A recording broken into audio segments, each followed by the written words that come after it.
ahead. Move on. You were referencing gentrification a few weeks ago when you were talking.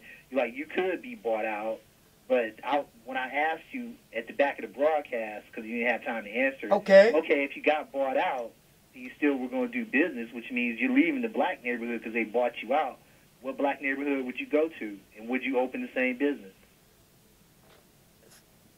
I don't understand the question. If somebody came and bought Superfly Barbershop tomorrow, they put some number in front of you that would satisfy you to leave the neighborhood, but you still of the age where you could do business. So I imagine because you cut black hair and you do black hair, you just go into another black neighborhood. What would be the black neighborhood you would choose if you left the neighborhood that you were in? Wait a minute. Listen. Would you go to Collinwood, Glenville, Lee Harvard? Where would you go? Listen, as a professor, I'm going to unpersonalize that and tell you about the black businesses that I know in the community, long-standing businesses that sold out, all right? That's a good history lesson for you. The long black standing businesses that had been in business for years and years, and others came in and gave them $100,000 or $50,000 or whatever, and sold out, and they sold their businesses. They just got out of business, man. And would you do that? Listen.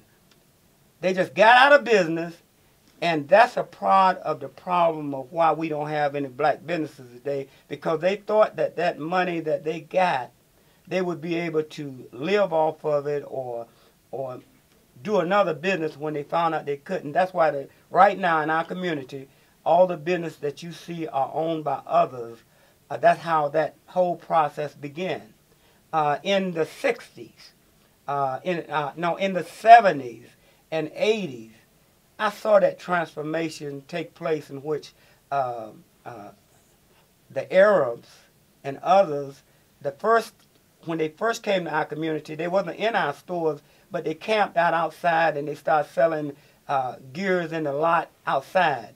In the next year, I saw them slowly but surely pay the grocery store owners and people like that money, and they moved into stores. Those store owners, those cleaners, and all those businesses moved out, and that was a case of some kind of gentrification, because right today you see what's happening in our community. They're trying to get that's true. They're coming that's back. True, but the question is, if you move, because it's all hypothetical. I know you're not moving. All right. It's all hypothetical. If you move, what would be the next best black neighborhood that you would go to? I don't know. Okay, well that's the answer. I don't know. I'd have to think about that real hard. But I don't know. But I will say this to you, Todd, before I let you go, that I'm very shaky, not about my business, Superfly Barbershop. We've been there for years, world famous.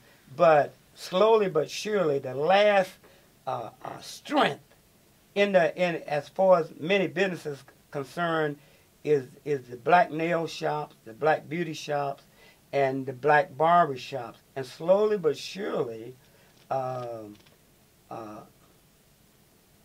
others are trying to come in and move that around also.